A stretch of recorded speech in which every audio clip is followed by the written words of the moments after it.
Get into NHL playoffs betting with Sports Interaction, as Jesse did during Game 7.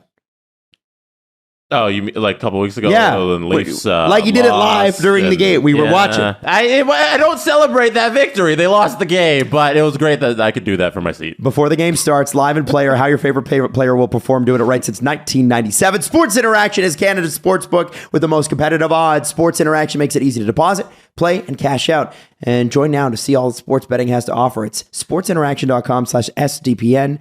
That is sportsinteraction.com/SDPN. 19 plus. Please play responsibly. Okay, now can I talk about Patrice Bergeron? No. Yeah, go ahead. Okay. Record 5th Selke. Now, he's in flux. He hasn't retired yet. If I read up my on Athletic this morning, he is still in flux. Doesn't know if he's going to, come back.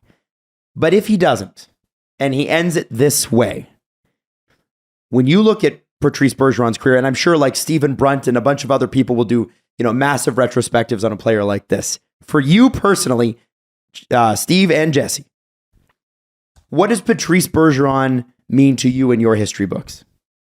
Trauma. The worst goal horn in the sport. Leadership, comebacks, determination, guts, toughness, attention to detail, winner. All those things. 160 first place votes for Selke Award. At the age of what, 36? Yeah. Yeah. That's there are very few players who come around where everyone says they should have the trophy they keep winning named after them. And that's what Patrice Bergeron has. People are talking about renaming the Selke Trophy to the Bergeron. And, I think your sport, I think all sports, awards need a history. I don't think there's a problem updating the history sometimes. You know what I mean? And what's wrong with, it may not happen soon, but like when our kids are growing up, or when our kids are our age, will we be talking about the best defensive forward award being called the Patrice Bergeron Award? Well, here's what my only issue with it is that Frank Selke was a professional hockey player as well. Yeah. And I think that there's nothing wrong with saying he won the Selke Award. He was a foundational member of what hockey became. Yeah. And so I as a history guy, and I'm all for changing stuff up and relooking how we look at history. But I think in this particular case, I can understand like giving a Wayne Gretzky Award to the most assists, like adding a new award. Mm-hmm. And Bergeron is amazing. I think you keep it there because then people go, who the fuck is Frank Selke? And maybe they Google it. Well, or who the fuck is Jack Adams? I guess you're right, because it's who's Bill Masterson? Why do we care? It's now the Ted Lindsay Award. And it used to be called the Lester B. Pearson, but he was only the prime minister. Well, but Lester B. Pearson didn't have a hockey connection. There's I know. It's a bit different. I'm just being a dick. Listen, I honestly didn't know who Frank J. Selke is. I've never bothered looking up. He was the idea of naming it after someone, right? Is that you're there? Hopefully, people look it up. He has 9 Stanley Cups with the Canadiens. That's a lot. Wow, I didn't realize that.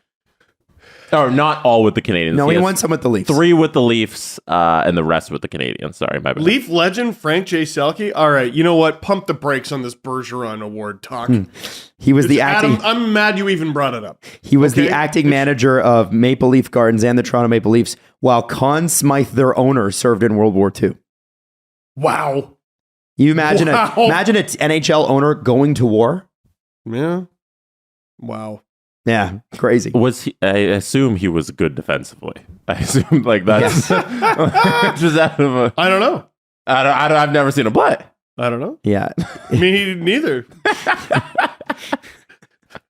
I'm sure you could. I look bet up he some was good. Black and white footage on the internet, boys. Oh, but I don't maybe. even. Honestly, when he played, I don't even know if they televised games. Right? Like it was like their. Did TV exist? Won his first Stanley Cup with the Canadian. No. I'm sure people listened to all his games on a radio the size of a refrigerator. He won his first Stanley Cup in 1932 with the Toronto Maple Leafs. For reference, Queen Elizabeth II was born in 1926. She was 6 years old. When was television invented? It's a long time ago. Yeah, it was in I the- don't know. I think the first hockey games were televised in the early 50s, but television had been around. Okay. Television was like 20s, I think, but Hockey nobody night- had a TV. Hockey night was 1950. One or two, yeah, One? something like that. Whenever the might be CBC right. came in, and then I think remember too, like if you owned a radio or you owned a television, you had to pay the government a license for that. So, Right. like, I have a radio that's 100 years old, and there's actually the license is still on the inside of it. It's a little Right. red sticker. All the Brits listening are like, "What are you laughing for, Jesse?" Yeah, because in England, you still have to, if you own a TV, you have to pay a license for it. What? Yeah, that's how they fund the Guys. BBC.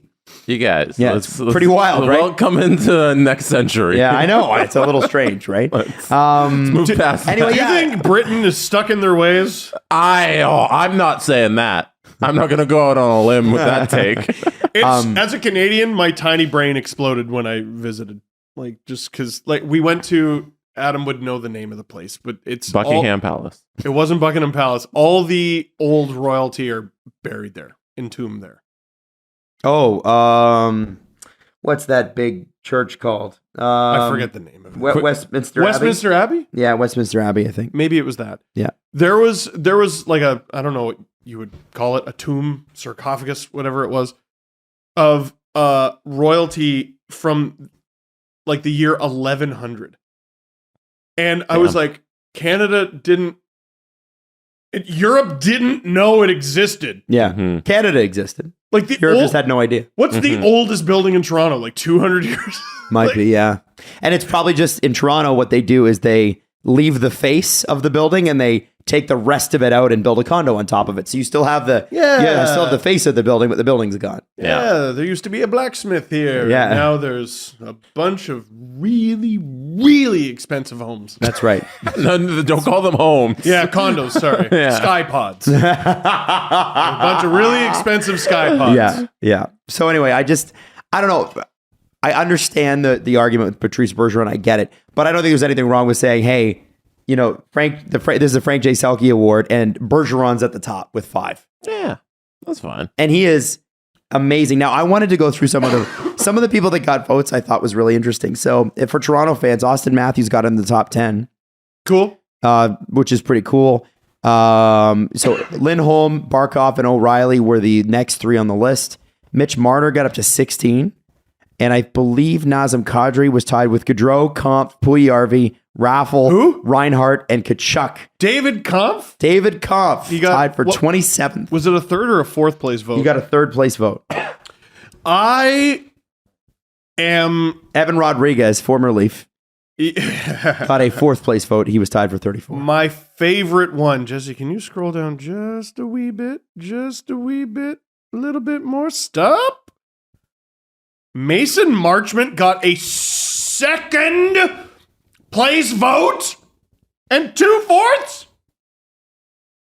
Who? If I had the energy to look it up, we probably could dig up because they publicize Yes. who has every single vote and So like who made every vote. If I could do it quickly, I would do it. The 2nd place vote was someone named Tim. I think it was like Tim Timerson. I'm not kidding. Like I'm looking that name up right now. it's like He's the one who gave Emerson. Marchment. The Yeah, second place? so the So you already second know. place vote. I don't need to look it up. Yeah, I don't know who the 2/4 were. I didn't realize he received 3 Selke votes. Kadri. Yeah, Kadri. Oh, you weren't listening to Adam. Iceberg. Yeah. Like David Kampf and Mason Marchment got more Selke votes than Sidney Crosby, Bo Horvat. Like, that's crazy. There were many nights where Mason Marchment was not the best defensive forward on his line. And this dude got a 2nd place Selke vote. I'm not trying to shit on him. He had a true breakout year, but 2nd best defensive forward in the league? Are we all right? Is Philip Deneau disrespected at number 8? Yes. Phil Deneau has changed the fortunes of the LA Kings. Now, they were already on their way up, but Phil Deneau, man, I'm such a fan. I had no respect. And then the Leafs got killed by Phil Deneau and the Montreal Canadiens. And there was 2 players that beat the Leafs last year. It was Carey Price and Phil Deneau. Yep. That's who beat them. I hate the discourse around a lot of the voting because what I noticed, like the 1 second place vote for Marchment. It was a Bruins writer, and I noticed a lot of the votes for players went to writers who cover opposing teams within the division, or at least within the conference. And I noticed around the Masterton conversation with Carey Price, the controversy or whatever amongst Habs Twitter is I think it was only 2 Habs writers voted for Carey Price. But what if the conversation was inverse and all the writers voted for Carey Price? And then we'd be like, there's the Montreal media just stacking the deck for their guy.